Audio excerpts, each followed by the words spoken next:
Hi, good afternoon, everyone. It is July 21st. It is 2:05 p.m. and it's bargaining session between LCEA and LCS. And I'm gonna go ahead and pass the signing sheet around so everybody can sign today. Then pass the agenda. I'm also going to pass the agenda around, but I'm gonna change the order of the agenda. Okay. And with that said, I am going to move the budget status update first, because you have requested Scott to come to this meeting. So he's here, he's gonna have a presentation, and then he'll be able to answer any questions at that time before he gets to me. So I wanna make sure you guys have an opportunity to comment. So with that said, Mr. Ward, the floor is yours. Thank you. Good afternoon, everybody. I know it says budget update, but I know y'all's question was more about fund balance and where we are on that. Before I get into that, I think that's a great question, but I think it's a very dangerous answer if you don't get some commentary with it. So I didn't want to just walk in and say, hey, this is where I think our fund balance is today, without giving you some context to it though. So this is what's been happening with our fund balance ratio. You can see starting in 2018, the orange line is the available balance, available fund balance.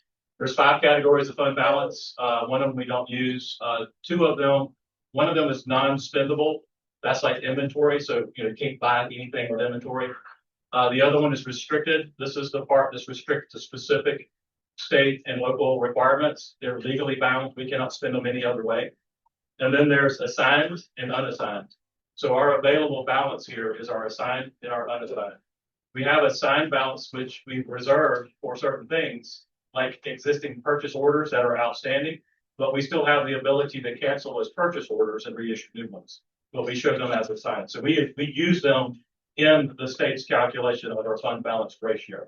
So the fund balance ratio is your unassigned and assigned fund balances divided by your revenue. So the ability, how much do you have in reserve in comparison to the revenues that the district will receive throughout the year. So you can see 2018, we were barely over 2%. All the way up until 2024, we were up to almost 15%, 14.9%. And then last year, we ended around 9%. And then right now, currently, we're still working on closing out last year. But right now, we're about 5% ratio. At 4%, we have gone below the district's school board policy. At 3%, we have gone below the state's threshold, and we have to declare emergency and contact the Commissioner of Education. So just to kind of give you a heads up where we are, we're getting close. I also have on here dollar-wise where everything is. You can see at one point in time, we were up to about $65 million, and right now we're about $24 million for the end of 2026. So you can see sharp decline in the last 2 years. So I felt like that I could end there, but I don't think that would be enough context to figure out what's really going on. So there are a couple of drivers that are doing this. By far, the main driver that we're dealing with is student enrollment. Okay, so you have 1920, you have 2021. 2021 is the year post-COVID. That is the year that we didn't have required brick and mortar. And that was when we had a lot of students that did not enroll into our district during that year post-COVID. But you can see 21, 22, we started climbing back all the way up to 24, 25. Now, we, the district, traditional schools, we are the dark blue and the orange. The orange is virtual, but there's still our school virtual, not Florida virtual, but late virtual. So you can see starting in 23, 24, we peaked. We started declining 24, 25, 25, 26, and then 26, 27. And as you can see, Green is a charter school, slight expansion, but by far the expansion of total students are private school voucher and homeschool voucher students. Okay. Now I'm sorry, but my notes are not showing up, so give me just a second. I want to make sure I cover all of this.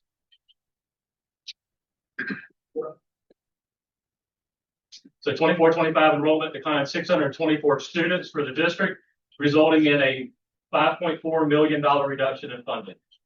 25-26, I don't know what it's not. 25-26, enrollment declined an additional 869 FTE. resulting in an additional $7.8 million reduction in revenue. 26-27 enrollment is projected to decrease an additional 824 FTE, resulting in a cumulative reduction since 24-25 of 2,317 students, or a $20.8 billion reduction in annual revenue. So we're down $20 million from where we were 23-24. The 3-year impact due to declining enrollment is $39.4 million.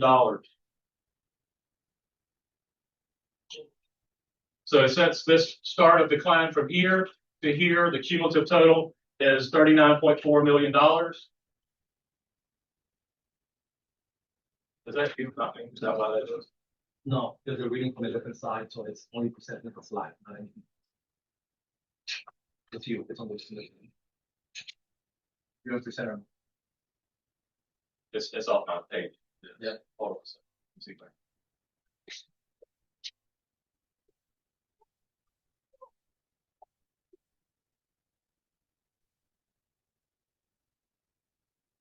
How about you getting back? What was that last figure, the 20.8? Was it 20.8, David? What was that number? So the 3-year cumulative impact is $39.4 million. Yeah, I'm talking about that last jacket. Reduction in annual revenue. We got 5 million. 20.8. Yes. 20. Yeah, for this current year, 1.8. Give me a second to combine all No those problem. three.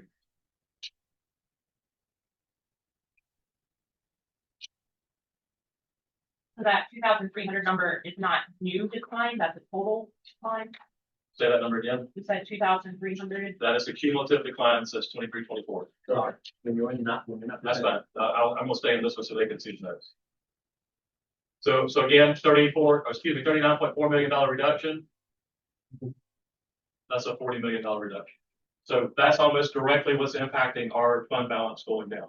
Now, we made some changes, we made some adjustments, we've cut some positions, but there are other factors that are causing increasing costs. So a lot of that's negated back out. It's kind of a give some, lose some, win some.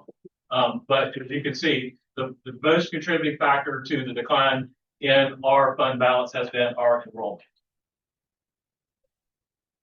The other issue that we have that's probably one of the higher increases that we've been trying to mitigate against is our health insurance plan. Our employee health insurance is self-funded, which means 100% of the claims we have to pay for.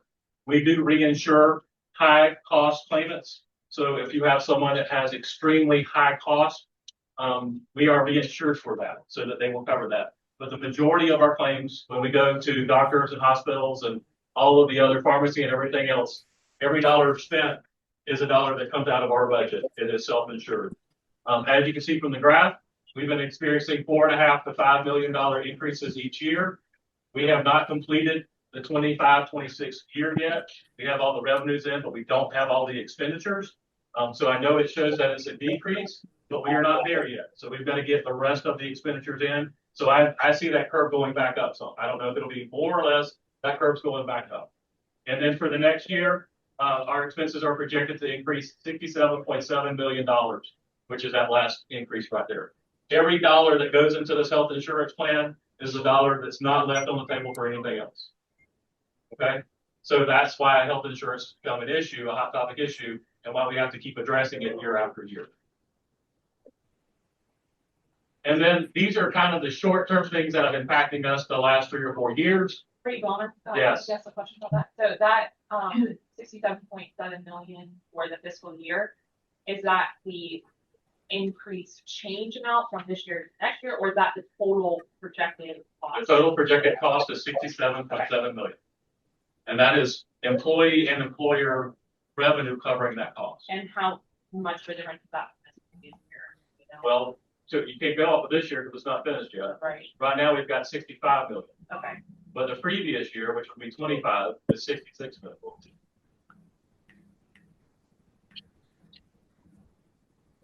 So here is the long-term systemic issue with funding that results in salary issues. Okay?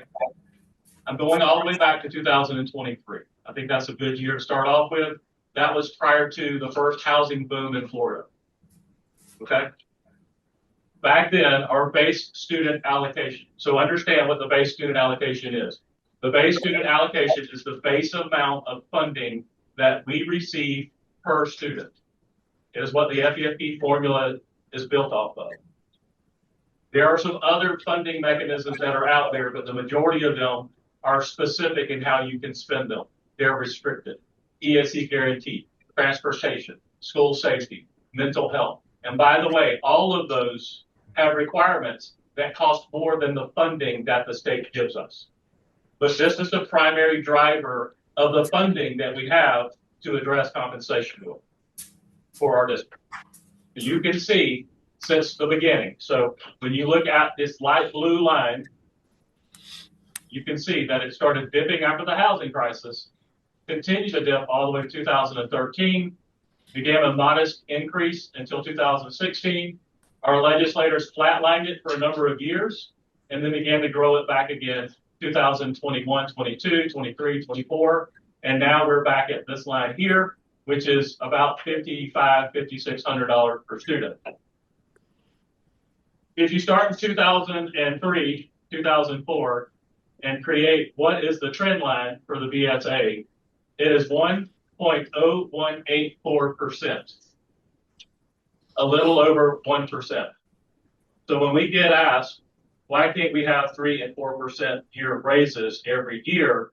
It's because our funding that we get from the state, which we have no control over, is less. It is 1% plus. Some years we get 3%.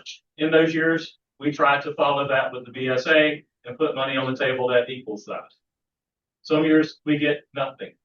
But over a 24-year period, it's a little over 1.08%. So less than 1.1%. So if you take the consumer price index, which is the cost of goods, and you index the BSA from 2003, 2004, you can see that we are nowhere keeping close to the price index, which is the cost of buying goods in your district or in your home or anywhere else in the nation. This is the nation's CPI, Consumer Price Index.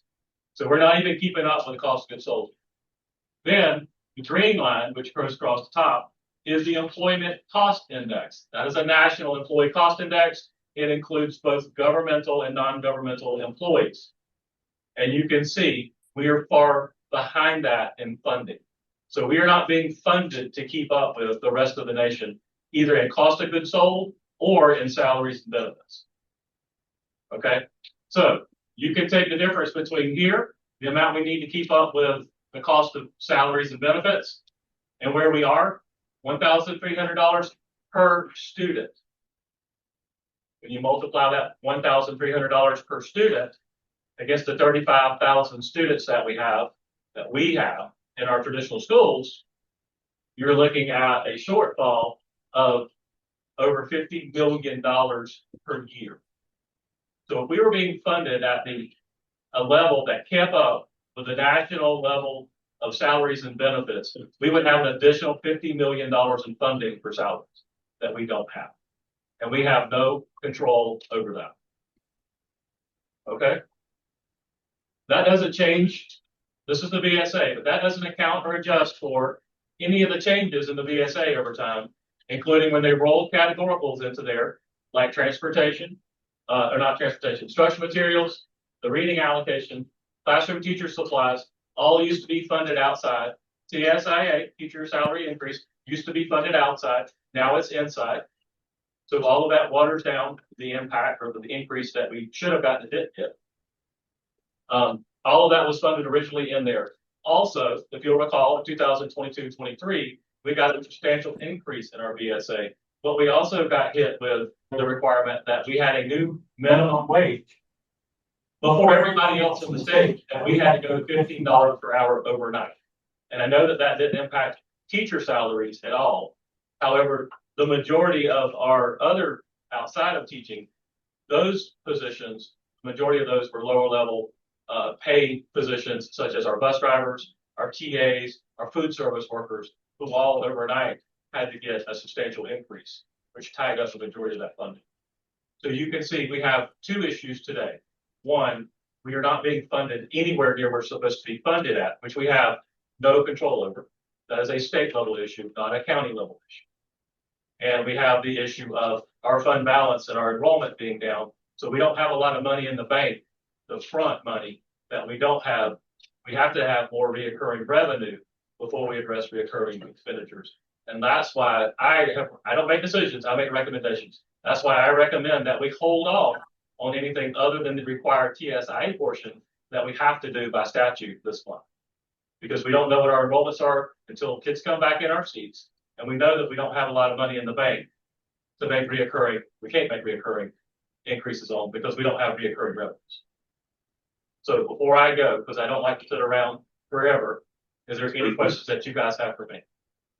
Yes, I have about 4 questions right now, but some of these questions are less for me and more for the broader audience. And before I get into that, I'm curious, Patrick or Bobby or Jessica has anything specific numbers wise or more into the details that was presented before I get into bigger, broader. Well, I have a question. You said that your recommendation was to wait until when to discuss it? Well, right now, we have no money in the bank, or low money in the bank, Right. and we don't know what our enrollments are. Right. So right now, the data that we're looking at, which is very preliminary, is we may not even meet projections, which means we may not even have the money that we're budgeting for. Because if the FTE doesn't come and the enrollments don't come, then our budget revenues will go down even further. So what I'm hearing is you're recommending until after the first FTE. That would be my recommendation. That's right. Yes, yes.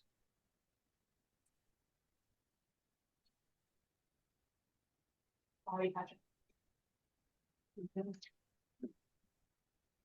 So first, I want to say how much I appreciate you coming and doing this for us. As I'm sure Guido expressed, there was a lot of frustration that last session because we don't have all the data and information, and it helps to make informed decisions to have the information. So I really appreciate that, and I think it will help our educators understand the situation and what's going on moving forward and be able to make good recommendations and decisions. That is a frustration that we deal with a lot. I'm sure as y'all are aware, you probably get some of the same questions that we get, but we just don't have the information to be able to answer it appropriately. So this helps a lot. The couple questions that I had, would you, and I know they're not in your slides, but I'm hoping, so I know you work with budget numbers a lot, I'm hoping maybe you have some of this in memory, but if not, you get back to us on this. But could you share some of the cuts and changes that were made since 2023 to address the enrollment decline and increased costs? Yes, I can. I can't do it today off of memory, but I can get the information to you. Okay, perfect. And with that, could you also get us because you shared with us today the 3-year impacts of the reduction, right? The 39 million reduction. Could you also share the 3-year cumulative savings that the district has saved by making those changes and cuts? Yes. Yeah, when I give you the positions, it'll come with amounts that you see what the offset is. Perfect. Really quick, if I'm looking at this right, you said enrollment, health insurance costs, and underfunded in the BSA on the national level. Those are like 3 primary things that's BSA would be the state level. the state level. Okay, but so enrollment in health insurance too. It seems like all of this is directly affected by state policy. Absolutely, Will we all be in agreement of that? absolutely. Yeah. Okay, so this is a state policy thing. This is a state issue, absolutely. Okay. So my next question is, could you explain a little bit, and again, this is more for the broader audience, why some of our neighboring districts, for example, like Orange or Suffolk County, have a different funding amount than the Penn schools? Yeah, so funding, the FEFP has several parts of formula associated with it. So small school districts get a higher rate. Large school districts have higher tax values. But different ESC guaranteed amounts. So there's a lot of different factors that go into the total FEFP formula. It seems as if the middle districts and the middle size and middle state districts seem to be on the ones that are usually on the lower funded level. We are typically around between 63 and 61 out of 67 school districts in our funding. If you'll look, Osceola is very similar, Polk is very similar, Marion's very similar. Orange County, when you look at the FEFP formula, would not be that far off. However, Orange County also has a 1 mil like we do. We have a 0.75, and they also have a sales tax referendum for a lot of their capital. And because they have a lot of extra capital funding, they don't have to transfer as much from capital into their, they can transfer more into their general fund from their capital funds without hurting their capital program. If you look at, I don't know all of our districts and what their offers have been to this point in time. I know Orange County sits above 20% fund balance, where we're talking at 5%. If I was at a 20% fund balance, this would be a no-brainer. But I can't take risk when I don't have money in the bank. My tolerance for risk is much lower. So Seminole County, I believe, has close to 20%, if not more.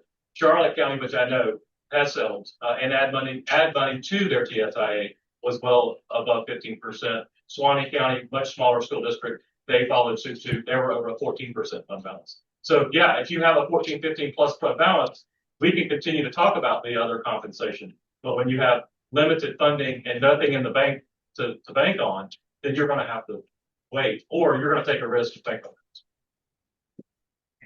So I appreciate that. The follow-up question to that then, and I'm not sure if this is a question to you or who would be the best to ask, but could you also explain, I know there's been some conversation at school board meetings, especially with Chair Bill Mathias, on trying to look at how can we push back on the state allocation and what they're giving us. Do you know, or could you speak to what has the district done to address the inequities in our funding balance regarding? I know it's been discussed several times. I know it's been discussed with our local delegation. I've discussed it with our local delegation. I know our board members have discussed with local delegations. There's just not a lot of conversation in Tallahassee. They have an agenda that they are following, and it's extremely hard to have a conversation with any legislator that's contrary to their agenda. I've had the privilege to be able to go over to speak. I was at a committee meeting at the House Appropriations Committee early last year, when we were talking about the issues with the scholarships. And I would actually mention the impact it's having on our teacher salaries. But that's a rare opportunity for anybody in the state to be able to get in front of our legislators and have that conversation. So we're advocating as hard as we can for better funding for our teachers and everyone else. Well, thank you, Scott. I appreciate those efforts. I appreciate sharing your. Another question I had, and again, I'm not sure if you can speak to this at all, but could you either get back to us on this or try to answer what is the district doing to attract students back? And We have to go back. okay.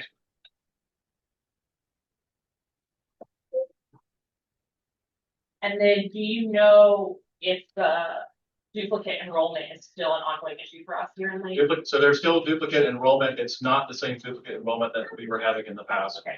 The duplicate enrollment before was they were literally paying them for students that were sitting in our classrooms, no matter when. The Department of Education has done a lot better job at the reconciliation, because they're actually sending us the records, and our IT department's reconciling them and sending them back.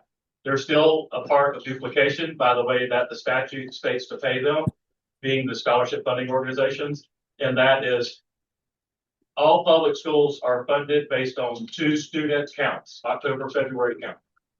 Okay. And Florida virtual, charter school, no matter what, they all are in the same rules or same measurement. Whereas the scholarship organizations, if a student leaves after October, they are now being funded immediately.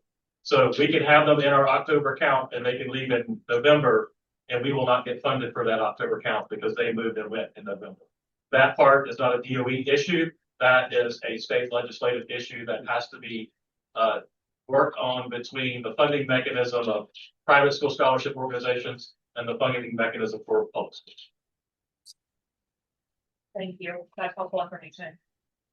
And then I had a question and it escaped me. Okay, sorry. And then could you also speak to what the district is doing to try to recuperate some of the funds for some of the services that we're providing? I understand, obviously by state law, we have to provide certain services to private entities or charter entities. And I understand that we tried to make some changes to look at some of the service that we're providing and billing for those services. Could you speak to that at all? So we do bill for charter services. Okay. We have a fee schedule. We review that fee schedule based on cost every year. We have it board approved. And then as the charters request the services from our departments are responsible for initiating and billing them and listing them for those services. As far as private schools, we don't provide services to private schools other than those that are required by federal grants, ESE, Title I, those kind of grants. And we allocate that to them based on the formulas given to us by the state, by the federal government. We are opening up opportunity for scholarship students to come in and take certain services directly. We are a vendor for Step Up for Students. But I caution us to be very careful. We don't want to expand cost just to gain more revenue. We want to keep our costs the same. So if we have a class of kids and we can add a kid to a class and get additional revenue for it, absolutely. But I don't want to go out and hire more people just to provide more services on the hopes that we get enough revenue to cover that.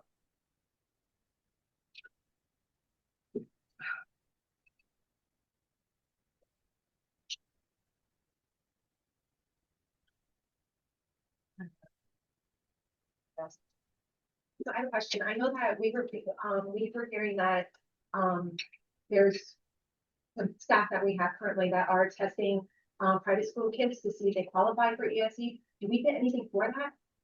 So part of that we're required to do because we're receiving the federal grant. I can't speak on everything that we are doing, but I know that we are required to provide the child find services and those other kind of evaluation services to everybody as part of the grant. ESE department probably can explain that a lot better Yeah. and clearer than I can. Our understanding from talking to educators that provide student services that their workload for the private sector and for scholarship students has increased significantly. Substantially, yes. And I'm hearing that across the state, not from our people. I'm hearing from others that because there's a lot more dollars tied to that the private schools are pushing for a lot more evaluations of their students so that they can get them. And we are required by law to provide those evaluations. My understanding, yes.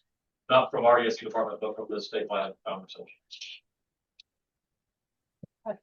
So, a question came up, just so I can understand a little bit more. We were talking about some of our surrounding counties that have the higher fund balances. Sure. And, one of our members had spoken with some of our representatives and their statement was that our school funding is a local issue, not a state level issue, which is kind of the opposite of what you said. So I'm thinking that they're sort of referring to the things like the referendum, like you were saying, some of the counties have like a 1 mil and we have a 0.75.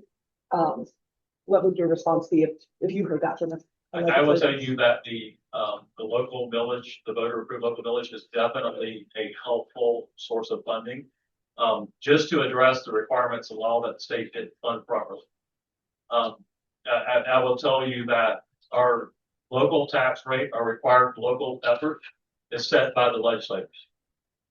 Our statutes that allow us to make any of those adjustments are all set by the legislators. So if we're not being funded by that BSA, which is set by the legislators, then I don't think that's a local issue, that's a state issue. So if And I may regret saying that, but yes, absolutely. So what I'm hearing you say is that, well, yes, some of that's coming from our local taxpayers, that's coming from the property taxes. And, but the policies and the procedures that we have to go by in order to either get these funds or use these funds is set by the state legislature. The level of funding, the formula that they use is set by the legislators, correct? And, you know, we have on a sidebar conversation about our local taxpayers. Our property values have gone up substantially in the state of Florida. But when you look at where that money went, it did go to the local school districts. However, the state funding shifted from the local school districts to the voucher program. So when you look at we have about a $5.5 billion increase in local tax support for public education and scholarship. So it's just pulling funding from our local tax dollars to fund private education. Thank you. How are the vouchers tracked? It's a good question. What the money for the vouchers tracked? Do you know? Great question. Okay. Do you know how much money this year for vouchers and charters went out from what was in our budget? I don't know off the top of my head. You can look at our FEFP run and you can see how much is going out. But remember, that is FTE, straight up FTE, but the FTE and the amount that they send out do not match. They send out more money than the FTE that they give us.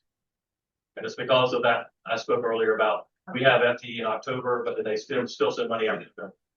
So there's always a difference between the two. Is there a way to recover the money that the state owes us for some of this mismanagement? They of the voucher They make funding? adjustments to us and send money back, but there's no data to go along with it for us to check or cross-check what it's for. Like, here's some money, but no information about where it's. Prior to this last year, we didn't even get the list of students that they were paying. We now get that list. That's part of our check process. That's their check process that they started last year. So if we get a new student that comes into our school, say in like November, we have no way to know whether they have already received a voucher.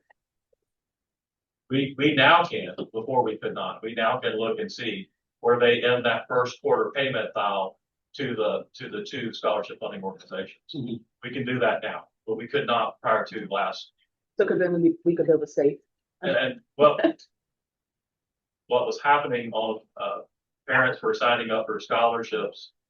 Scholarship organizations were asking for the funding from the state and receiving it, and the students were enrolling directly into our schools and were there the entire year. Now, would they have called that at some point in time? I can't tell you, but that was some of the funding that was coming back. But they don't, because of the way the statute's written, the scholarship organization holds on to the funding for multiple years before they send it back to the schools. Send it back to the Department of Education for the Department of Education to send it back to schools. We're still waiting on funds basically from the first year of vouchers. And now that we get the list of students that might be duplicate enrolled or might have been here and then left or gotten the money and then paid, we're still not getting that money back. Correct. Okay. And that would We be are some, But but not necessarily. but we don't have enough information to determine if it's all or what scholarships are being reimbursed. How long ago was the money? Was it 2 years ago? Was it 3 years ago? We don't know. We have no idea. I know Jessica asked about how much money for this year's vouchers and charters. My understanding is, and correct me if I'm wrong, but for example, like the TSIA or CTSIA monies, you had to take out a portion for charters. That's correct? Yep. Okay, and then do you know how much money was taken for the charter allocation? I do, but I don't know. I can get that charter and the scholarships. Okay. It is based, the TSIA is based on our base funding, not what they put in the runs, but our actual base funding that our schools and our teachers are being paid. And my understanding is the rules for the CTSI allocations apply to charter. So charter school would just still have to do a similar. They have to do a plan, they have to do. Just like the district does, but privates just receive that pot of money and they don't really have rules or stipulations on that money. Is that correct? Correct. The money technically doesn't go to the private school, the money goes to the parent. Parents.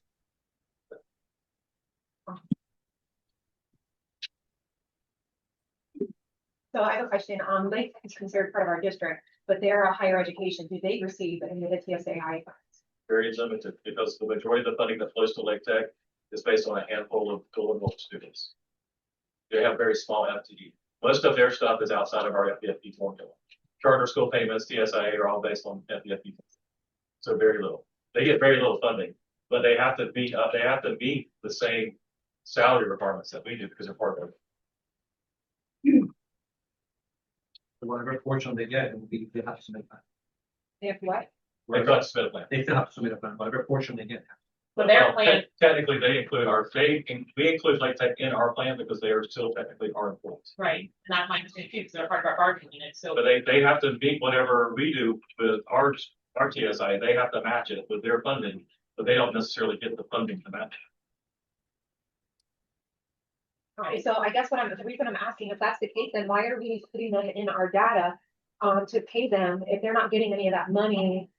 If they're not getting that money for that. So when we figure out how many people are in each category, why are we including them if that's not going to them? And it's being viewed, it's in our pot. It's not hurting the pot. We're using the district's total VSA funding to measure it. No, it's not hurting the. So pot, they're it's helping The the amount, You're talking about for I'm estimating. talking about when you're estimating, we're trying to figure out how many teachers it applies to.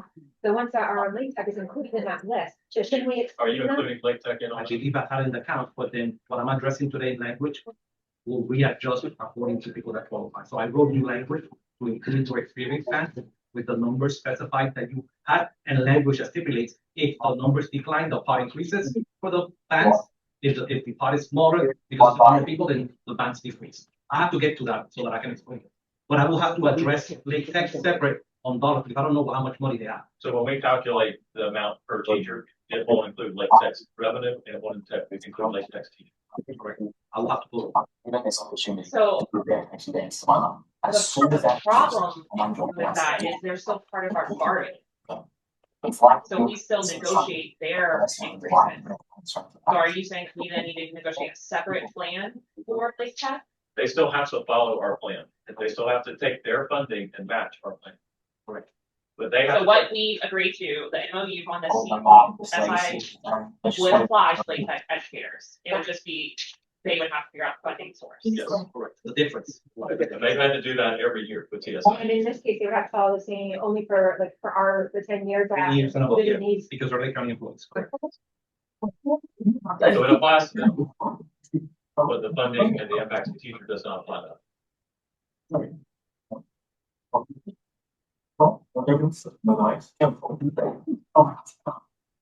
Keep going.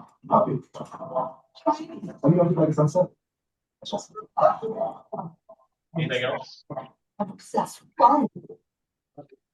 Just generally speaking, if everybody wants to speak at this moment, if we're looking, if teachers are looking, if educators in the district are looking to the district and the board for the aid, and the constant response is, it's out of our hands, you gotta go to the state. Why don't we, the district, go to the state? Like, why does it always feel like it's partitioned and party line between the workers, the directors and the state? It's like state squeezing the district squeezing the sites, work sites. And if that's the case, what can we do together collaboratively to get us the influence? Like, that's what I'm trying to figure out. Why is that conversation? Yeah, I don't know the answer to that. I've gone to the state. I know you guys represent, you go through FBA. I know FBA has people, we run into each other from time to time. We talk to the same people. I don't have a clear answer for that. All I know is the more we fight between each other, the less effective we are there. So, we can't do that. I think everybody has to understand where the problem is before it can be effectively addressed. And I think if our teachers are mad at our board members, our superintendent, and our HR and CFO, mad at the people who are going to Tallahassee and trying to battle for you. I mean, I've gone to Tallahassee several times. I've talked to several staffers that sit on the appropriations committees and said, hey, we got to do something. And, So in the measure, I don't think it's we're mad at that. I think it's mad that we're being worked without being compensated. It's not about personality. It's like we've already given the work that yielded a result that we still can't be compensated. You feel? So that's just human. and I understand what you're saying. But what I'm saying is, because we have a limited resource, there's only so much we can give. And then they tell us exactly how to give it, and we don't have control of it. So I appreciate you sharing that side because one of our frustrations, and I know we brought this up at bargaining several years, I know we talked about before my car accident, is there's a disconnect between those of us in this room and those of us that are engaged in this work, and I still have a lot more. I mean, nowhere near your level of understanding, right? But I hope to think that I know a little bit. But a lot of our educators who are the ones that are being impacted by these policies and what's happening are not fully aware of what's happening. And these are very complex things. I mean, school budgets and FEFE is very complex. And even more so, the general control. Young girl from Hong Kong. Right, is really bad. I mean, I've seen people out in public saying, just skin the back at the top, and then you'll solve all your budget problems in your district. And the truth, we even have educators that say that. But we had a health insurance issue in the past 2 years, we were putting $10 million for health insurance. We had educators saying to us, why don't they just cut some of the district employees at the top, and get district leadership, and cut salaries of principals, and then there you solve the problem. Well, the math is a math, right? And they don't know that, right? They don't realize that you cut every single district leader and not have enough money to cover that health insurance. These are all district administrators that are not in a school, all departmental. Just 2% of the cost of the operating. That's you're pretty lean already. So when you say, "Oh, just cut," that's talking school board members, superintendent, assistant superintendent, That's a CFO, lot of and expense. down all the way So to wall- basically every administrator outside of the Throughout this school. entire process, I just Still felt talking. like it's a good partner for Nina. And so I say that to say- It's not all. This type of piece that you presented to us today, and the more that you can do makes a huge difference. So when Tim asked, what can we do together? The messaging and the communication, I believe, and again, I'm just one person with one opinion. The messaging is so important, and we have got to find a way, and I begged and pleaded at bargaining table last year. We've got to communicate our salaries better. We've got to communicate the district budget better. Our educators and the general public need to understand what's happening. It can't just be behind closed doors when we're sitting in a meeting with the legislator or goes on the appropriation. We need to do it out publicly, and that's the piece that I think Tim is asking for. We're not asking to battle, we're asking to stand together on messaging and communication about what is the source of the problem and what can we do about it. And I know there's a lot of fears because everything nowadays is very divisive and political. But at the end of the day, we're talking about the health of our communities and our kids.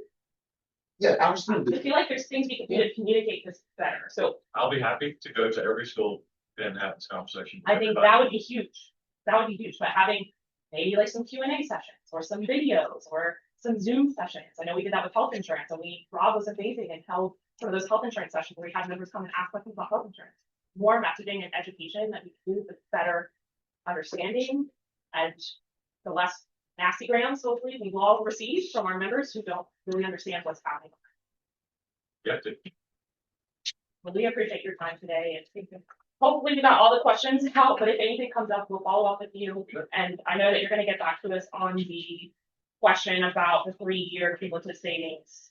will you do me a favor and email? Of course. Before after, Of course. you know me. Yes, and we are, we did ask Sarah to add the agenda today discussion about health insurance. And I know you and I and Jessica have been back and forth about some health insurance pieces, so I'm sure. Yeah, Cleo- that was an error on Josh's part. He's already said, yeah, but we're getting transcripts, so we can barely understand exactly what everybody said. So Okay. we'll get together on that. Okay. But yeah, it was, the 750 came in because we were talking about moving it to HBI. There's not enough savings. We kept it with Blue Cross Blue Shield, 750. So let's see where we end up out. But again, it's more money that's gonna come off the table. So, That's all the update that I had. I was gonna print the sheet with the red line, basically saying that it was not offered, but we were looking at transcripts. So now that he said it, that's pretty much what I had on the agenda. And we're gonna get back to you because we're looking at the transcript, but if you go back to the documents that when we were voting at the committee, you can see that, It had 750. no, but on the red on the corner, upper left corner, you see what actually was being offered was last time. So there was an error from the way the documents were created. Just, we'll be back in communication with that. Okay. Yeah, and I sent him the one that we voted on, and it had 750 in there. It just wasn't in red, it was just in black. thank you all, teachers and everybody for coming up here during your time. Also, Appreciate you. summer. I appreciate it. Thank you. Rob. Thanks, Bob. That will come later when we do the transcript and voting, but on the original committee meeting, they had, if you go back to the actual, all the plans before we voted, had red text on the upper left corner. So do you want me to forward you this copy with the red, or what is changes? No.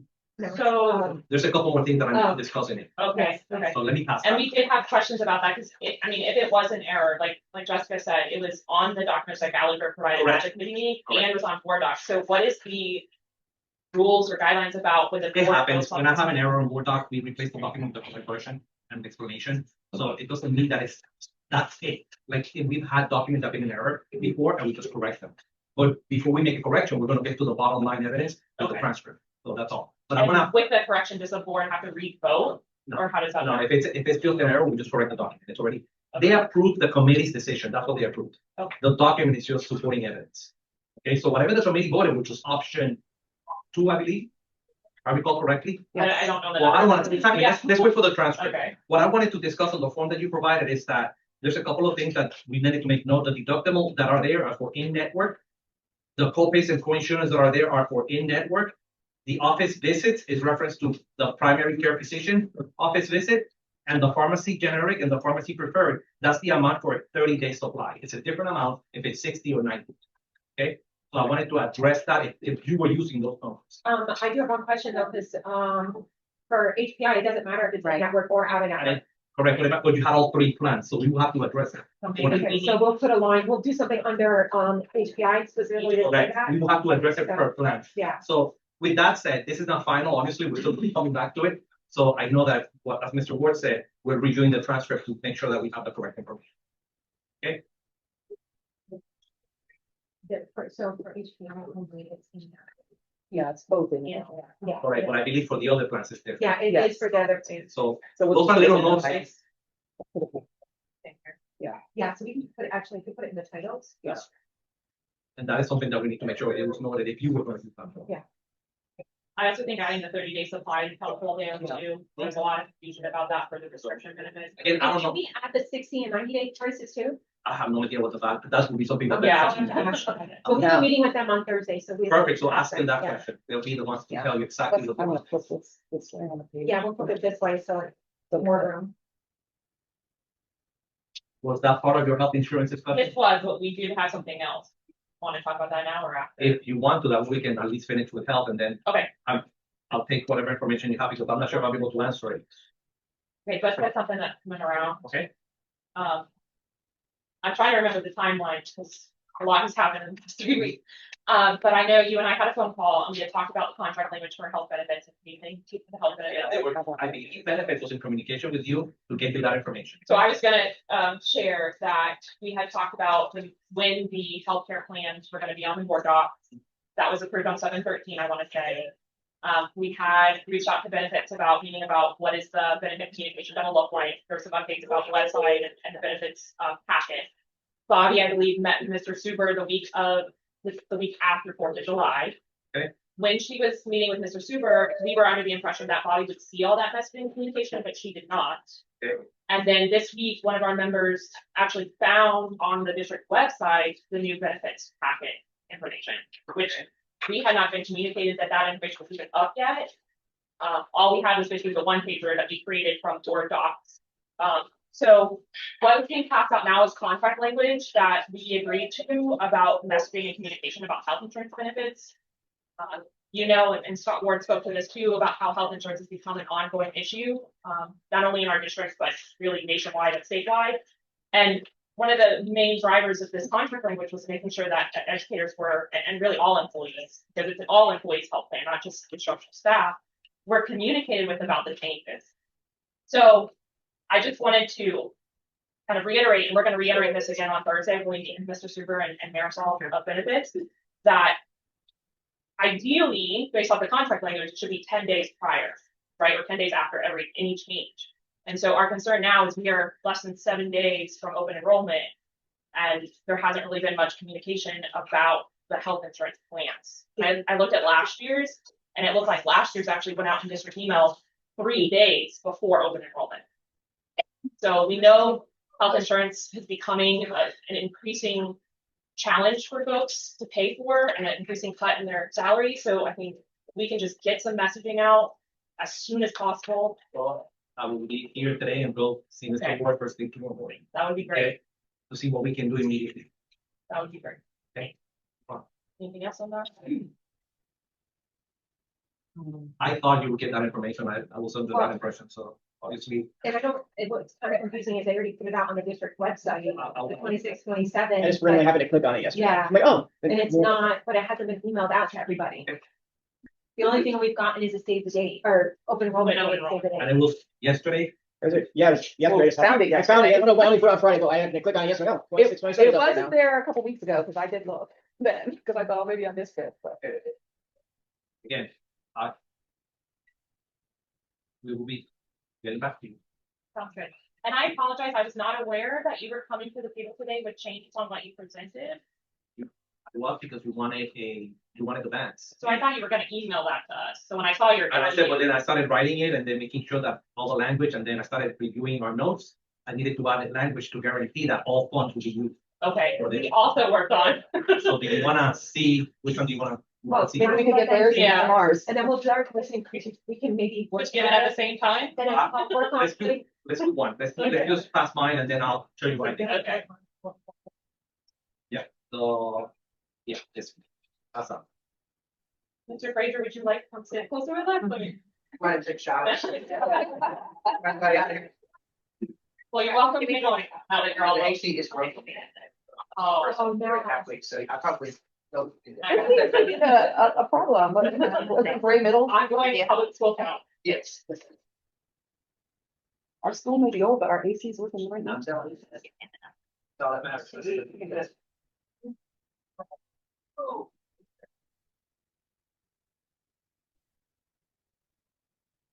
Okay,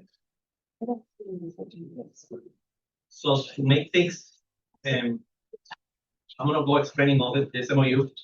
I'm basically gonna explain what I changed, okay? Is that okay? Or do I need to go from the beginning? No, no. Okay, the MOU as written, like I presented last week, is the same all the way to where it says distribution of funds, okay? And then that paragraph where it's distribution of funds, that paragraph stays the same. What I added was that first bullet under it. LCEA elects to have LCS to process and distribute the allocated funds to qualifying classroom teachers according to years of full-time teaching experience using the following experience band. Band A, at least 10 but fewer than 15 years of service, $1,300. Band B, at least 15 but fewer than 21 years of service, $2,000. And band C, 21 or more years of service, $3,000. Before I move on, is that correct? From the first. page. Mostly, Those were That's what the, we had first. yeah. Yeah, that's from what the the, first page. that's what you had in the last Yes. proposal. Okay, so then, first bullet that I added there, that you see, I'm gonna read it and then I'm gonna explain what it means. The What full-time did teaching, you add is them, underlines and, sorry, It's this whole thing. okay, yeah, that first bullet is completely new, that's new. okay, These two next bullets are brand new, okay? Okay. The full-time teaching experience band amounts should be adjusted based on the number of qualifying classroom teachers in each band as of the date certain of September 15, 2026. Provided that in no event should the total amount dispersed across all bands exceeds the CTSIA adjusted portion of $1,700,000. If the aggregate amount that would otherwise be dispersed exceeds that amount, the amount payable under each band should be reduced by the same proportion. An equal percentage applied across all bands so that the total amount dispersed does not exceed the $1.7 million. Conversely, if the aggregate amount that would otherwise be dispersed using the band amount set forth above is less than the CTSIA adjusted portion, the band A and band B amounts should each be increased by the same proportion. An equal percentage applies to band A and band B so that the total amount dispersed does not exceed CTSIA adjusted portion, provided that band C amount should remain $3,000 and should not be increased. And in no event should any band amount exceed the $3,000 per teacher cap. Any amount remaining after this adjustment should be treated as remaining funds as set forth below. That whole paragraph, all it means is that, for instance, the amounts that I first discussed with you were band, and they were 286, 268, and 312. That total 866 teachers. Correct. That means band A, B, and C, because that came out to a 1.843, 1,843,000. We're not exceeding that cap. That means that I would adjust band A from 1,300 to 1,198.61, band B from 2,000 to $1,844.02, and band C 2,766.3. Together, that would equal the 1.7. Okay, What did you say, Viva? the 2,766.03. I thought that was band C. Band C is 3,000, yes. No. So, Can you read that? Can you say that again? okay, A is what? for instance, I'm sorry, I'm a visual person. okay, if band A had 286 teachers and band B had 268 and band C had 312, Right, the amount will come out to 1,843,000. right, I got that. We know that, okay? Say, Oh, we moved. yeah, we got the, No, we just, we did it from the higher. Yeah, we did the higher. Yeah, I did it backwards. I put the lowest, then the next, and then the Yeah. highest at the bottom. That's so why C, band C is how many educators? as an example, I put 312. Okay. Okay, so what would be the total for that? Because of that paragraph that I wrote, all it means is that proportionally, I cannot exceed the 1.7. So if I readjust it, if you divide 1.7 divided by 1.843, it comes out to a 7.8% reduction, which means it would be the band A at 1,300 will go to $1,198.61. Band B would go to $1,844.02. Band C would be $2,766.03, leaving zero remaining funds. Okay. Also, let's suppose Mr. Ward goes and calculates and DOE sends some money. Okay. And they say that we don't have 1.7, we have 1.9. The same applies. What will happen is then band A would increase to 1,380, band B would be 2,123, and band C will stay at 3,000 because I cannot go any further. All that paragraph did was guarantee the adjustment would be done to make sure we spend all the money. Gotcha. All right, so now, second bullet that I added is, I'm gonna read it and then I'm gonna explain it. The CTSI adjusted portion of 1.7 reflects the first FBFP calculation and it's an estimate. If the amount actually allocated to LCS district by Florida DOE for CTSI teacher salary increases for this year, less the FBFC calculation, less the charter school allocation, is ultimately determined to be greater or less than 1.7, the CTSI adjusted portion and all corresponding amounts and calculations under this MOU shall automatically adjust to equal that actual allocated amount without the need for further amendment.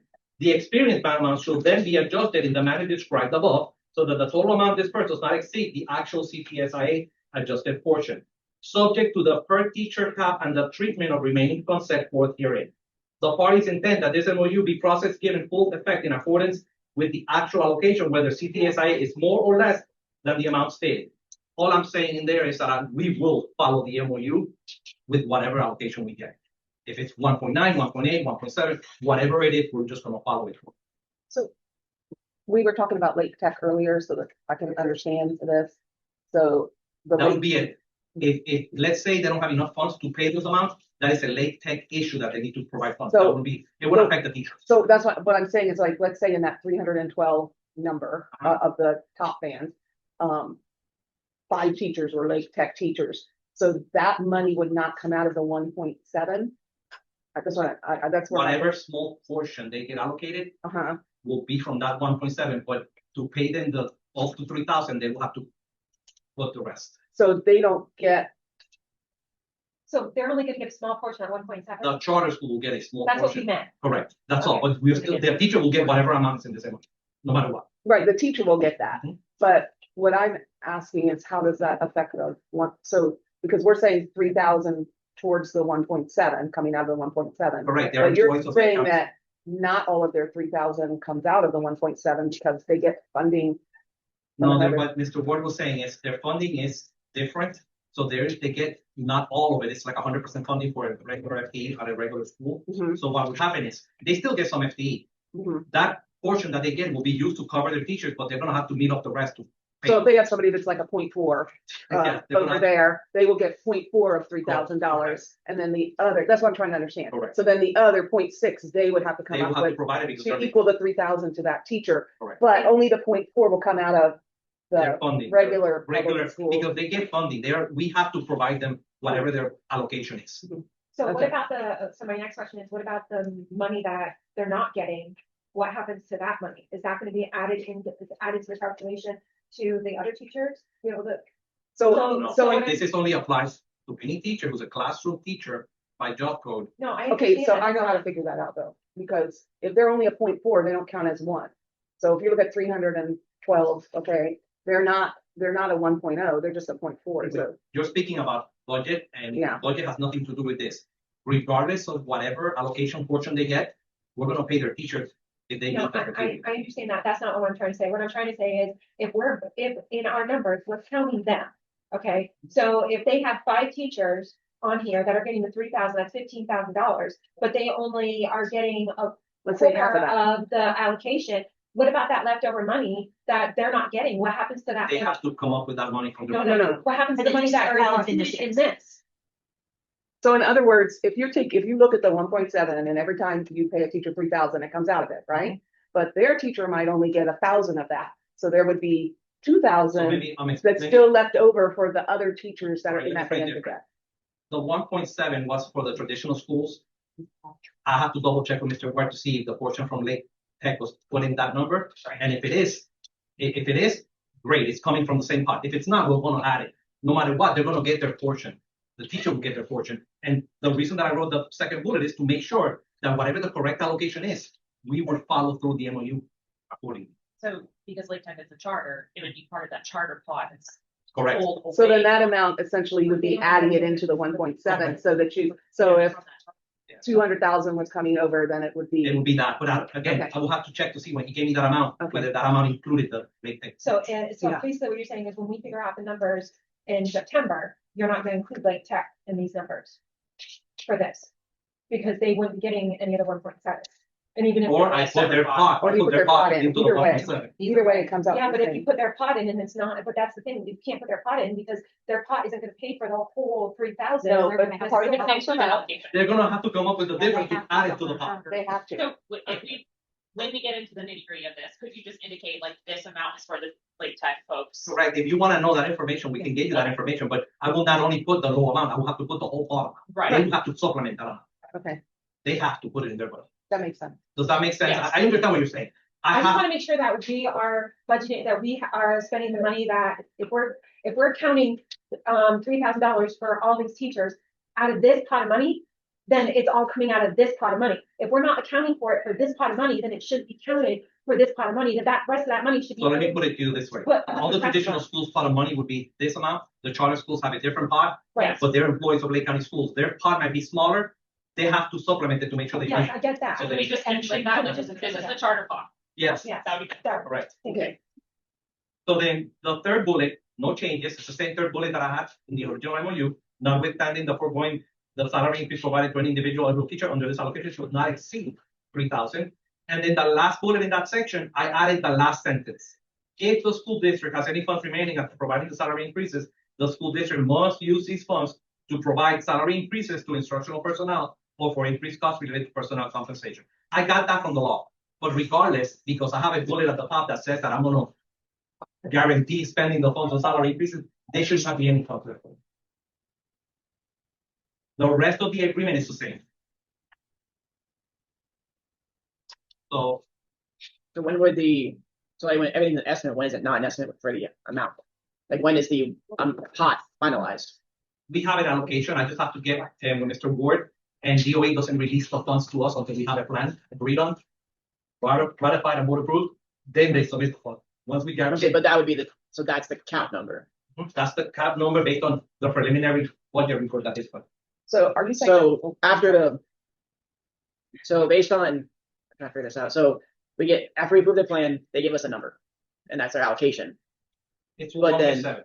Okay, but then if we keep saying it goes up or down, that's only the estimate. then- Because it's, If I'm the enrollment goes covering- up in October and our amount goes up, then does this 1.7 also go up later? That's what the second, Okay, that's what the. that's what I'm saying, book so- says. Yes, So initially it's probably gonna be 1.7, but but if they by some remote chance it's more than that, then I'll. okay, so I guess the next question is, so how would these be paid out then? Because if it could go down later, when would the salary increase be No, provided? we'll get enough, DOE will release the allocation to us to distribute immediately to salary. Chances, when I say go up, is when we request the money, if their calculation is differs from whatever they first reported.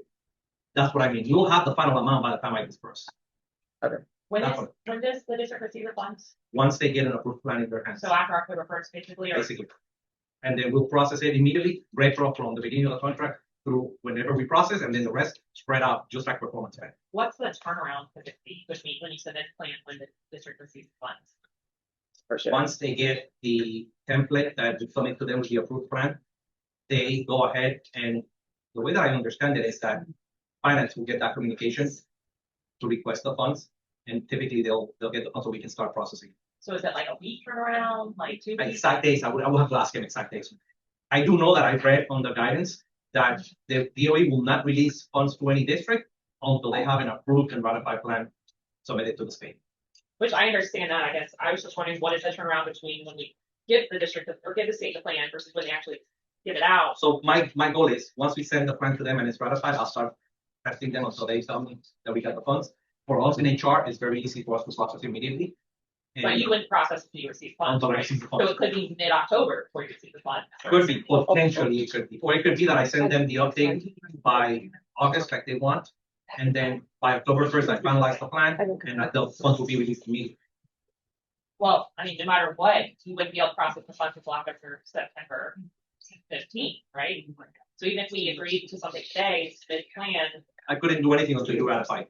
right, but also until September 15th, because that's the day of the Correct, contract. correct. So no matter what, you I know, have to wait until after September 15th. yeah, I submit the plan right after, let's say you ratify by then, yeah. I submit, or before I submit the plan to them, hopefully I can process in October immediately. That's So it. no matter what, we're probably looking at October. Late October, that's what I'm. Okay, Yeah, we were just getting one. oh, I just, Yeah, yeah, we had it ready to pass down. but that's okay. I'm sorry. Sorry. We did it. That was our fault. We could note and kind of- There's not- Actually, my dad- everyone knows, like, oh, okay. So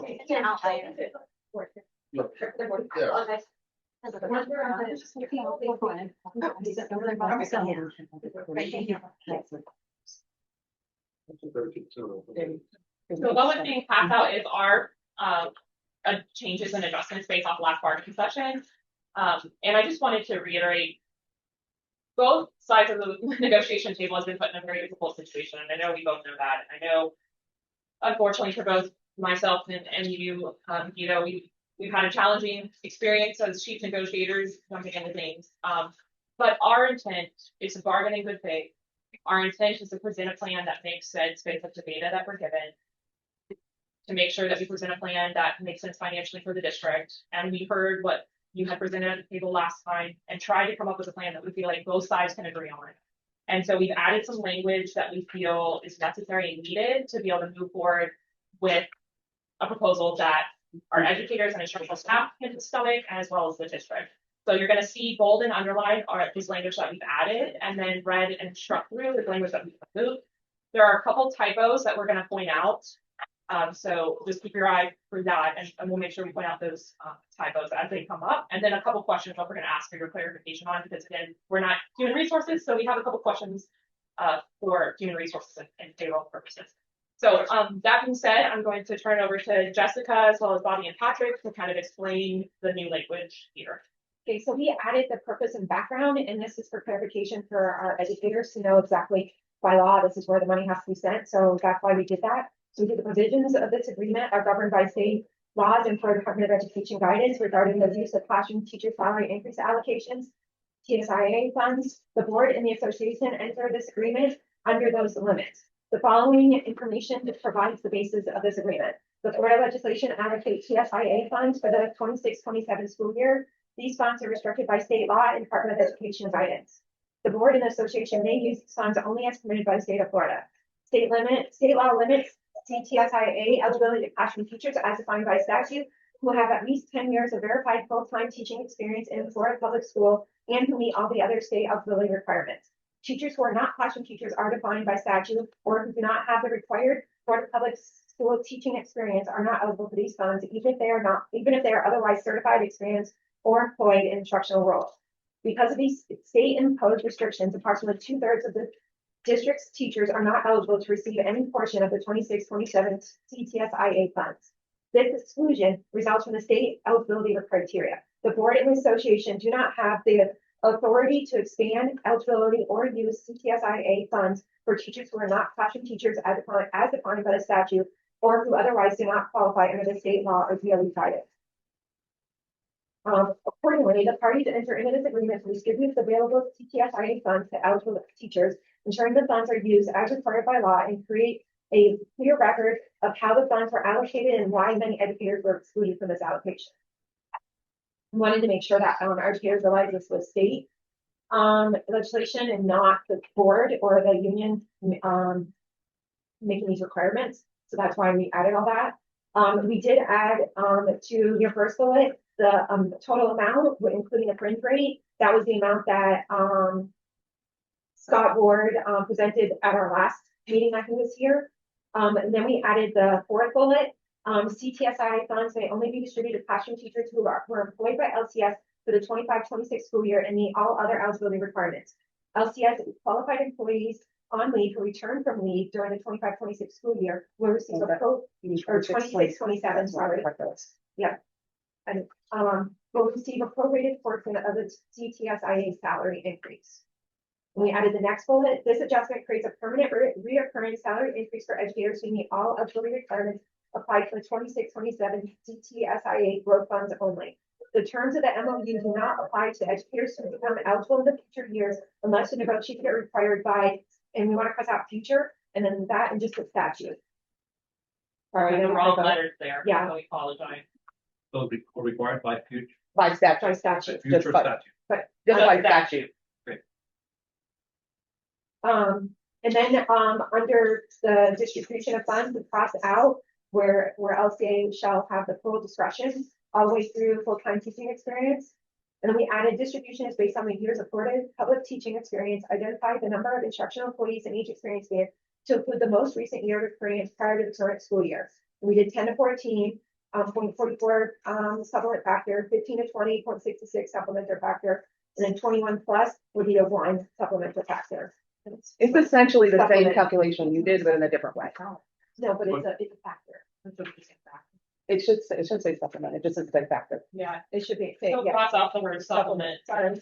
I took that language from the other movie that we were using. Yeah. And changed Those should There just should say be the word supplement. supplement. the next line too. So during the educator fact, so to determine the educator fact by multiplying the number of educators in each instructional experience band by the corresponding factor. Divide the total number of funds available by the total educator factor. Multiply the amount determined by the factor plus out supplement for each band to determine the individual amount to be supplemented. And then we added the last bullet, before any, it should say CPSIA salary adjustment amount is implemented. LCS and LCA must mutually agree to the calculations, including the total CPSIA, sorry, wrong letters there, funds, employer fringe benefit cost, number of eligible teachers, estimate gross adjustment, and any remaining funds. LCS may not unilaterally change the calculation method, final adjustment amount, reconciliation of payment, or distribution of remaining funds. If a change is required by law, by state law or FLDOE guidance, the change must be negotiated with the LCA if allowable by law. And then we put in that the figures are estimates for the 26-27 year only and may change based on the funding, verified eligibility, required employer costs, and FLDOE guidance. And then we did the 21 with the 1.0 factor, and we estimate between 28 and 3,000. And then the 15 to 20 are bands are the same. A 0.66 factor, approximately $1,800 to $1,900. And then the 10 to 14 years would be a 40.44 factor. It would be $1,100 to $1,200. And the estimates, the amount is not guaranteed. The final amount will be determined consistent with this agreement after the parties review the LCS TSIA allocation. CTSIA allocation, verified eligibility, required employer costs, and any other state requirements. And then we added the next one we added was remaining compensation negotiation. LCS intends to return by September 1st, 2026 to begin good faith negotiations regarding the remaining components of the compensation package, including but not limited to performance pay, supplemental compensation, incentive compensation, and future compensation increases. The parties shall negotiate in good faith the complete such negotiations and execute any mutually agreed upon written amendment to this agreement no later than October 1st, 2026. Every effort shall be made by LCS to identify general fund dollars for additional compensation for the approximate 2,000 educators exempt from the CTSIA to match or go beyond the total amount that has been allocated for STCIA, taking into consideration enrollment and budget changes. And then we added the last bullet, and I have a clarification question on this last one. It says the TSA salary adjustment will be divided into, is it 20 or 21 pays for the low that you can choose from? I know 24, but what's the other one? Most teachers that I know are 24. I haven't seen any of them. So, But they still have the They still have the option. option, right? Yeah, so whatever that number is what that's supposed to be. Either 20 or 21. To get to, I think you're right, 20 to 21. Well, Well, I that- did 21, actually. That's Yeah. Our confusion That's what was our 12. confusion is. But double check that. I Yeah, think so if you could 20. just check and let us know. Oh, Equal installments as the instructional employee has elected. Because the payment will not begin with the August 30th paycheck, all missed installments will be paid retroactively with the first CTSIA payment. And then we made one little change. Oh, and then we added, should this MOU be found to be non-compliant with state law, the parties agree to negotiate any necessary changes. And we took out immediately because, Car accidents happen. yeah. And that's kind of a nebulous word anyway. Any questions? There's a lot here to process. Yes. Can I ask one question? You said that I'll find it again. There was a prorated portion. So page 2. Funds may only be distributed to classroom teachers who were employed. So when they're on qualified leave, who return from leave during that year, they will receive what prorated portion? Whatever the prorate is that however long they worked, they prorate any type of pay for that. So if they come back in, October, they would only get 3/4 of it for their salary, so whatever that would be. And is it clear on that bullet, Kirsten, where it says, and meet all other eligibility requirements, that they would also have to be employed in 26, 27? Or 20, Is that clear? 25, the 25, 26 year. Well, it's 25, 26, and, Well, then They they have to come back in 26, Yeah. 27. so is that clear there, or do we need to clarify that? I think it's clear, but I still have conversation about it because I just had conversation at the table. So our goal in adding the language at the beginning for the purpose and background is really so that those that are going to be voting on this understand that this MOU is limited by the state law. And then most of the other language that we added was to try to make things as clear as possible, because not everybody watches bargaining happening. And then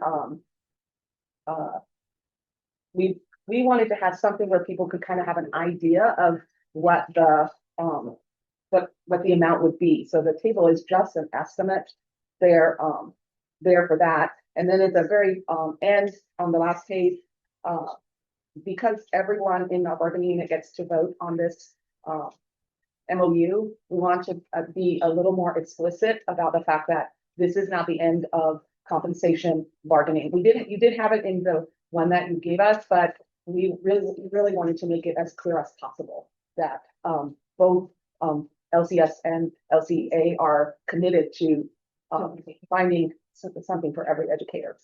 Because again, when we have 2,000 educators aren't getting this money and everybody has to vote right there, if everyone who's not getting anything decides to vote no, we're out and we have to go to impasse. And that also looks like it's that we're not bargaining in good faith, and we don't want to do that. So we want to make sure that we can do everything we can to get this passed by our members, by our bargaining unit. Yeah, I'm not disagreeing. I understand.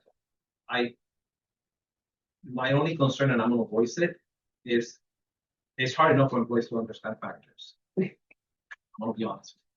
They rather see just a number and they get it. They might not understand the bullet that I added, but they understand that it will be basically prorated. When you start putting factors and then you put an example table, people get confused. They get confused when I explain them their contract when they're 196 and 202, 206, 199, they get lost. So, and that's factor.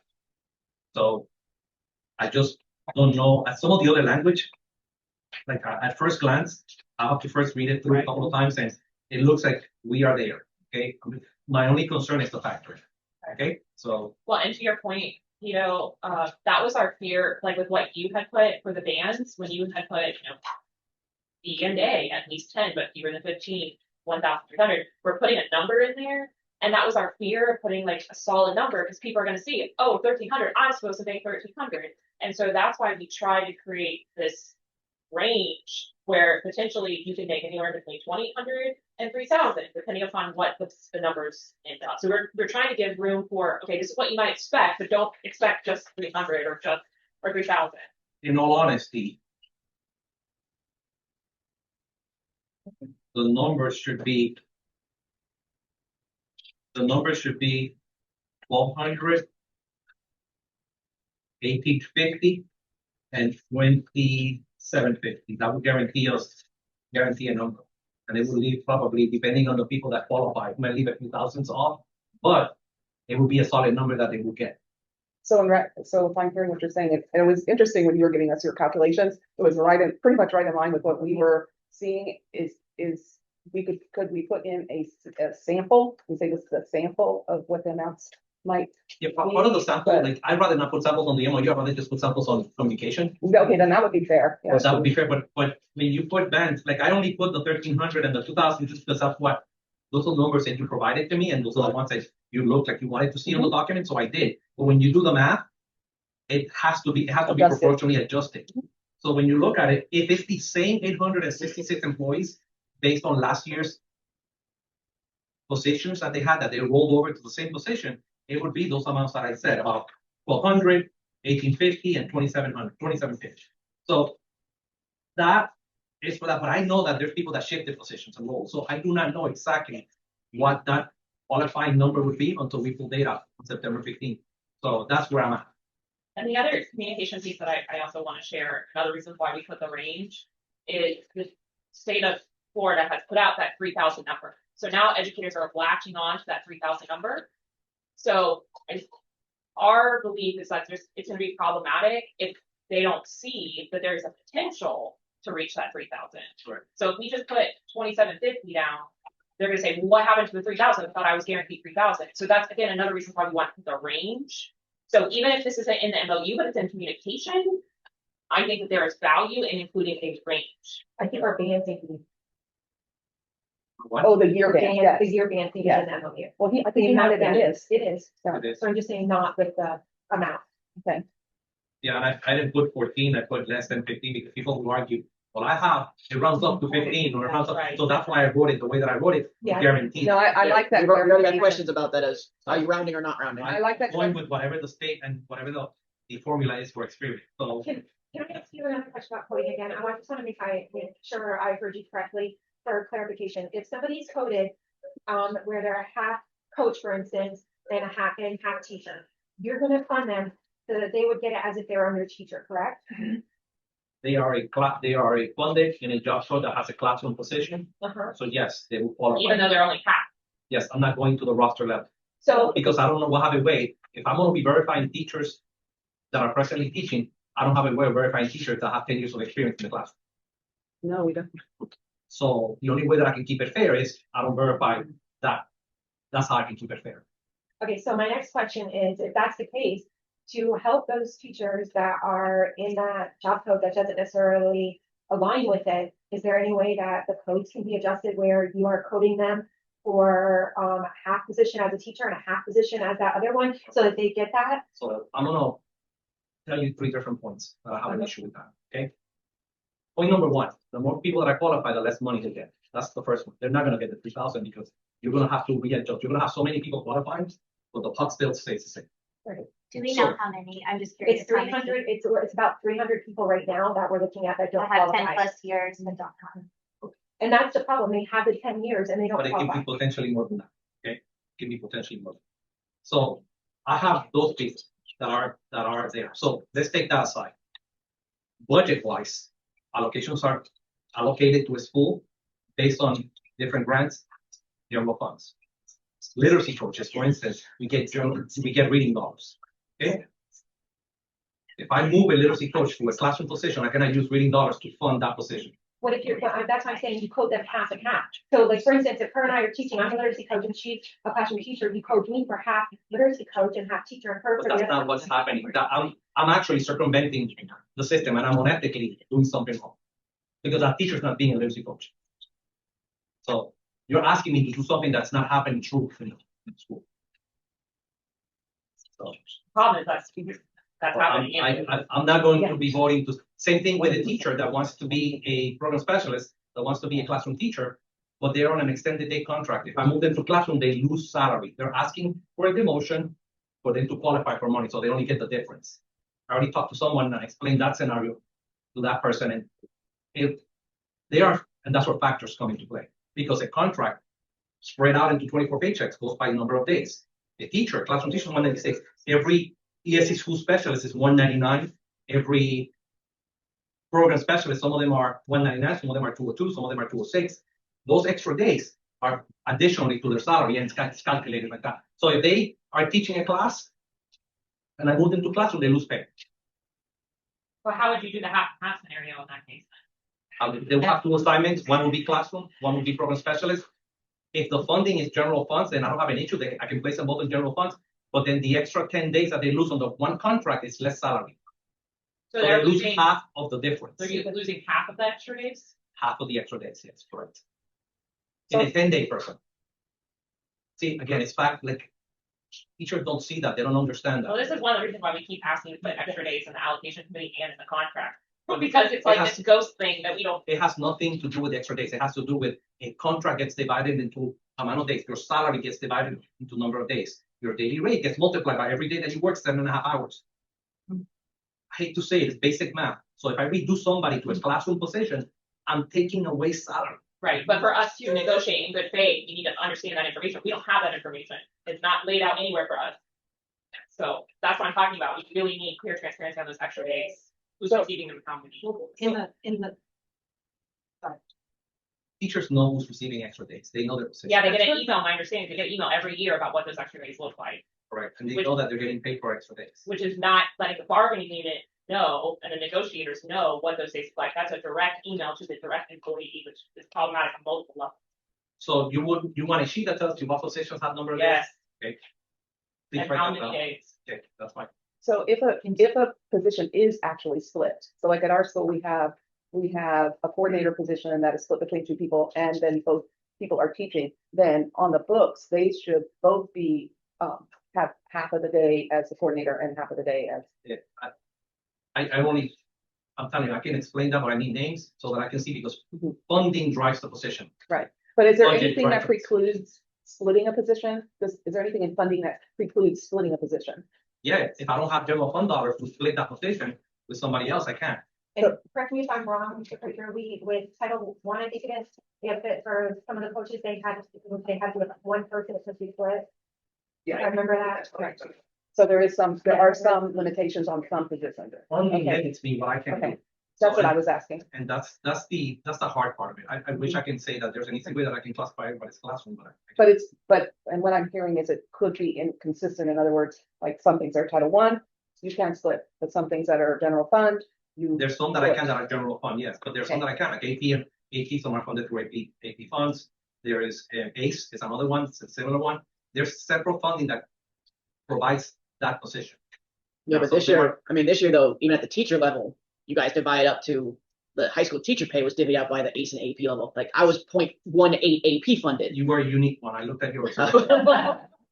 You were funded 3 different ways. Correct. I saw that on my scar page. I was like, oh. But I don't want to, that's I don't, I'm just saying, that's why I was thinking. it is hard when you have positions like unique positions like yours that are funded differently. Yeah, he's still 7.5 hours, but his budget is I cannot use certain dollars. Thank you for having this conversation, because the bargaining unit needs to hear these things, because these are questions that we're getting asked too. So thank you for taking the time. And I've spoken to all the teachers that I've been able to speak to. I've explained, there's one actually that I spoke to recently regarding, it's from Eastwood High School regarding that. And I explained contract hours, days, and we did the math. And it was, for her, it was eye-opening because she understood finally why. Can I ask another question? When you give us that list of the extra days and stuff, can we know when their paychecks are? Yes. Because we ran into an incident recently that When they change jobs. we thought Or that maybe. all instructional staff, their paychecks were from August 30th through August 15th. And then we were told recently that a guidance counselor's was actually July 15th was the last. to July 1st. And we didn't know that. So we need to know No, one that. of those So paid, they, yeah. paid contract. We have it in a truck. form. Okay, we have, Okay, we'll get to so that that's information. what, thank okay, you. And this information is driven by the calendar they're in Yes. okay. and their start date and end date of their contract. Before I move any further, you gave me this. I don't think I can caucus and get some to an agreement right now, but I need a date that we can come back and meet within the next few days. I Okay. cannot, because we have to work together on an agreement by July 30th. Right. So, and if I need to meet with you before that next meeting, I need to do that so we can have an agreement. So, and you So look could I at, ask, is there anything in this we have to go back to the school board on? No. Or, okay, so we no, can all this, I can come up to an answer to you. Okay. And me, even if you wanna have a free meeting on language, I'm sure that we both can have a full blown meeting. Okay. Already with the language we read on. That sounds good. So, and I think we're there. Okay. Okay, it's just a matter of deciding. And what date you have. Do you have availability on Thursday? We're here at 2 with Suber, but can we do 1 o'clock on Thursday? That would be tight. You have to. Unless you do the same for. What does the end of your day look like on the Thursday. 23rd? Like, are you available after 3? Yep, I'm available. Why don't we meet at 3? That'll probably work better for me. Okay. So is that for bargaining or just a meeting? Just a meeting, I think. Oh. And then what days do you wanna? Good. Y'all available for that? Okay. Thursday, yeah. Thursday at 3? All right, we can do it. A bargaining meeting at Yep. 3? Yeah. All right, so then, okay, cool. Can I have a conversation with you tomorrow at some point? Yes. We're gonna have to do it, we can't do that at our office. Afternoon, like I can, Okay, can we do it here on Thursday? that would work, yeah. Because there's PD going on at our office. Okay, so then I'm gonna need you to send an advertisement that we're doing bargaining Thursday immediately. To get back. As soon as we get back, we'll do it Thursday at 3, and then are you available to have a phone conversation tomorrow? Yes, That way we can talk back and forth. What time would be good for me to call you? eleven, Afternoon. preferably. Afternoon preferably. okay, it would have to be before 2 or after 3. I can do after 3 too. So, Okay, Would that work? 3 p.m. Yep. I'll call your office number. Okay, So, and then we'll have a meeting, a bargaining against session Thursday at 3 p.m. here. yes, My team, if you can make it, great. If you can't, I understand. I'll go ahead and meet so we can address. And the only subject that I'm gonna put on that meeting would be the CPSIA. yes. Okay. Yes, unless anything comes up from our discussion with the super. So you can bring it up. Yeah. Oh, the summer MOU, I didn't have that ready, but what I did have ready is the other one we didn't want. oh, the referendum, you have that today? Yes, I Okay, have that there. Hey, are you ready for me to pass? yes, Yep.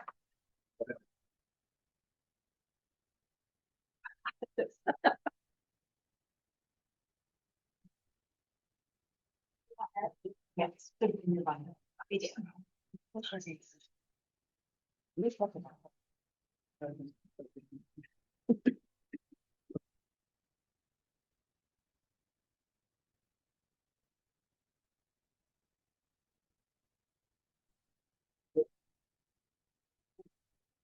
Well, can you email me this file? the one The that one- we presented the today? one that you presented Yes. today?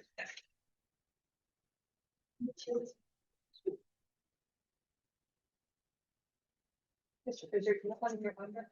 Yeah, he has one in his mind. Okay. Yeah, he has, yeah.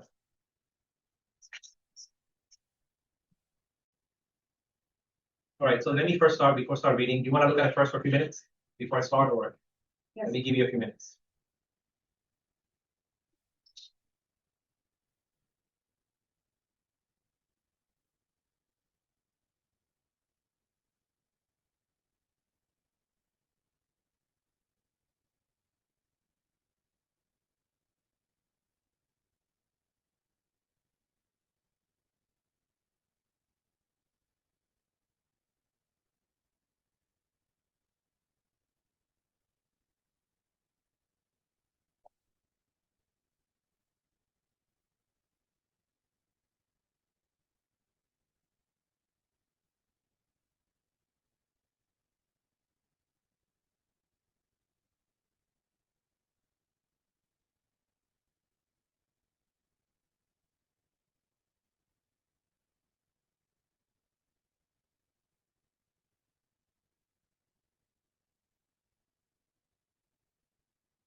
I have a question on 3E, get to it, Well, yeah, I'm gonna go through everything, but it's just so when you already get there,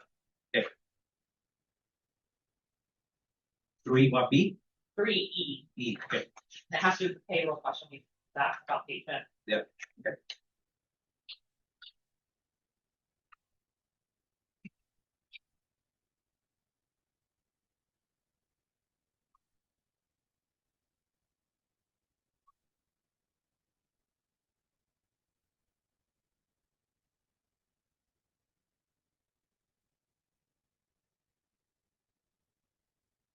Ready for you to go more? All right.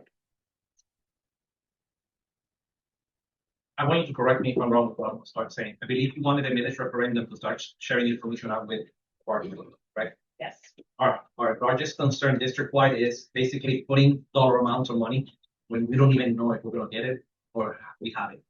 It creates the perception that it's a guarantee and it's not.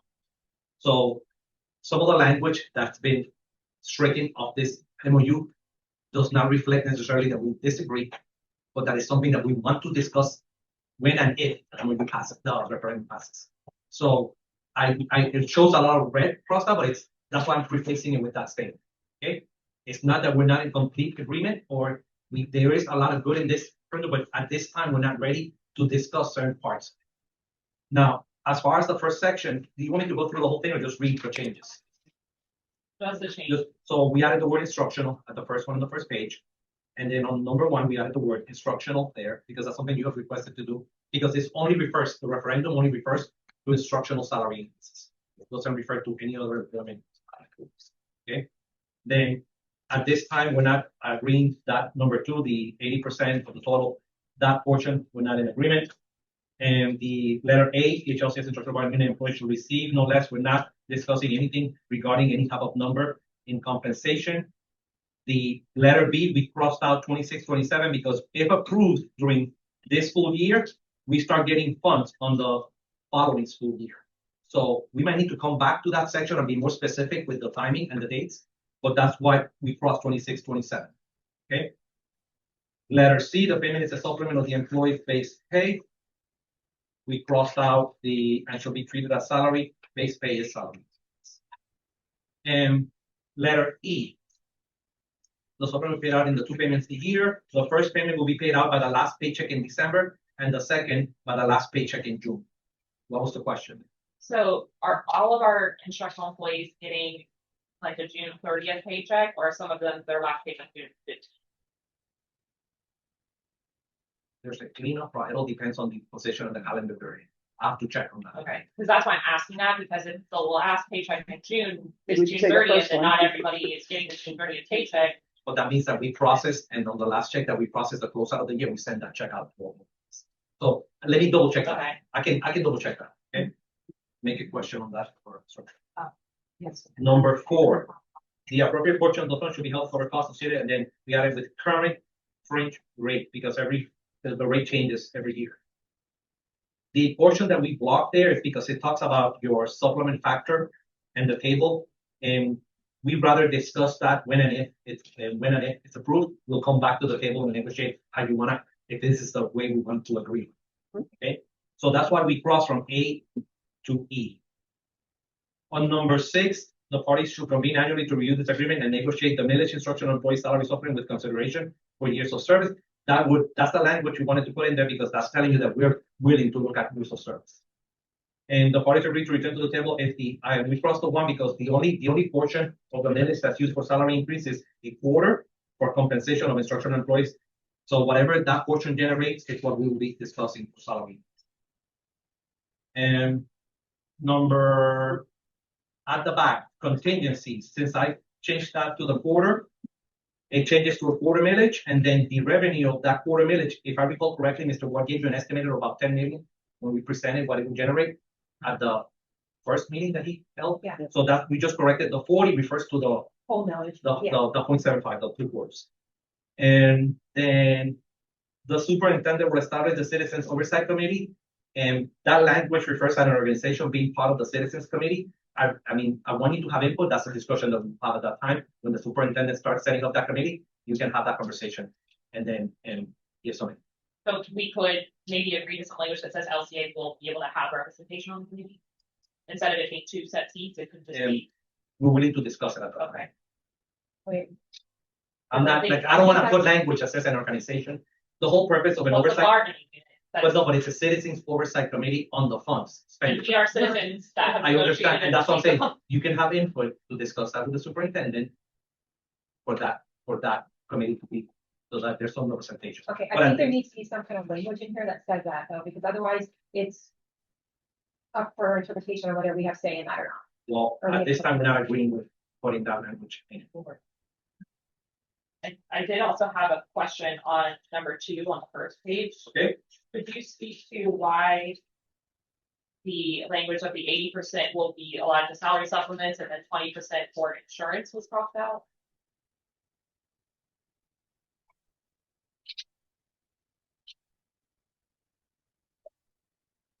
We took the compensation piece of how we're gonna spend the money out of it, just like how much teachers are getting. Again, I'm gonna preface it. It's not like we're disagreeing with everything. Okay. There are certain topics that we don't wanna put out there at this time. And when and if the referendum passes, we will come back to it and discuss. Okay, All so this. there is still potential to Yes, discuss, there is could still- we use some of this funds to deal with. Correct. health Correct. Yes.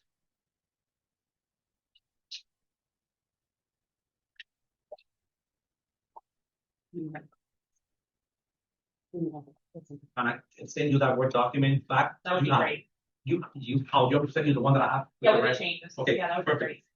Do y'all have other questions about this? I was just asking if you wanted to comment. Do you see it? We can just go back. Oh, there's a second. The Yeah. table in the back, the only reason I crossed it is because as I removed the factor and Yeah. that's the Right, only and reason. that was really just a supplemental spreadsheet. Correct, but it was part of what you presented, so I wanted to provide it. No, Because we added to those things. Can we, well, wait. we'll see how it goes. So our intent, and I wanna say thank you for working very quickly to get both the updated TSIA, CTSIA referendum to us, as well as the village referendum to us. I think both of these parts are really gonna help when it comes to messaging and communication to our bargaining unit, so I appreciate you working diligently to get these to us, and our intent is to work on this, and then obviously through our full conversation tomorrow to get everything prepared and ready, so that way maybe potentially sign both this MOU on the referendum as well as the CTSI language on Thursday. That will be our goal. I'll get busy after today, make sure that by tomorrow afternoon, when I call you, I'll have a way of meeting you or agreeing to the language that you addressed. And then go from there. Okay, that sounds good.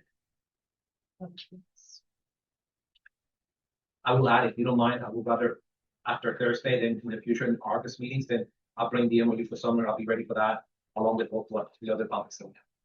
I think that's fine as long as nothing's changing with summer school payments or No, compensation. I haven't changed anything.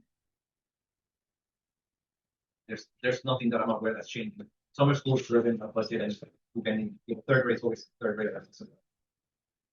Well, it happened now, so I assume people are getting their paycheck. Well, that's payroll. I'm waiting for payroll. Okay. Yep. Well, I think that is all that we have at this one. Let's go have it. No, check. Okay, so are we okay to adjourn? Yes. All right, it is 4:12 PM. July 21st. This concludes today's bargaining session. We can also have. And I'll thank you, everybody. Thank you. Thank you.